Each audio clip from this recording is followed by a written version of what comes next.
Have you ever felt that gnawing feeling, that pit in your stomach telling you that you've made a snap decision, then instantly regretted it? That immediate wave of, oh no, what have I done? We've all been there, haven't we? That moment of impulsive action followed by the cold, hard reality of the consequences. Let's dive into a story from Genesis 25. It's a tale that really hits different when you stop and think about it. A story packed with lessons that are just as relevant today as they were thousands of years ago. It's a story about choices, priorities, and the true cost of instant gratification. So the spotlight's on these two brothers, Esau and Jacob. Two siblings, bound by blood, yet so different in their desires and motivations. Their story is a classic example of sibling rivalry, but it's also a powerful illustration of the choices we make and the paths we choose. Esau, the older one, the rugged outdoorsman, comes home from the fields, utterly exhausted and absolutely starving. He's been working hard all day, the sun beating down on him, and now he's at his breaking point.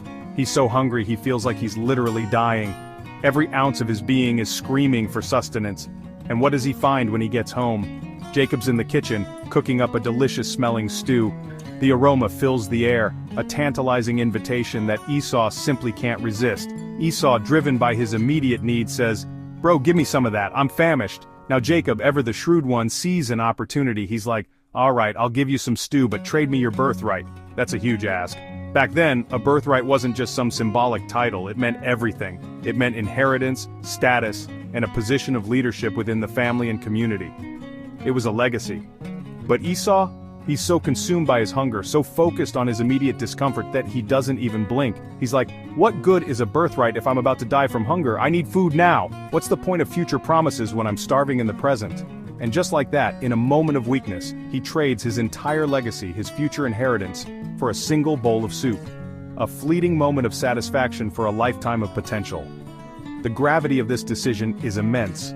Here's the lesson, the gut punch of truth. How often do you give up something big, something truly valuable, for something small and insignificant, just because it feels incredibly urgent, incredibly pressing right now? We get caught up in the heat of the moment, blinded by immediate desires, and we lose sight of the bigger picture. Maybe it's skipping out on pursuing your dreams, those long-held aspirations for the sake of short-term comfort and ease, choosing the familiar and easy path over the challenging but ultimately rewarding one. Maybe it's compromising your deeply held values, those principles that define who you are, just to fit in with a certain crowd or to avoid conflict. Sacrificing your integrity for the sake of acceptance.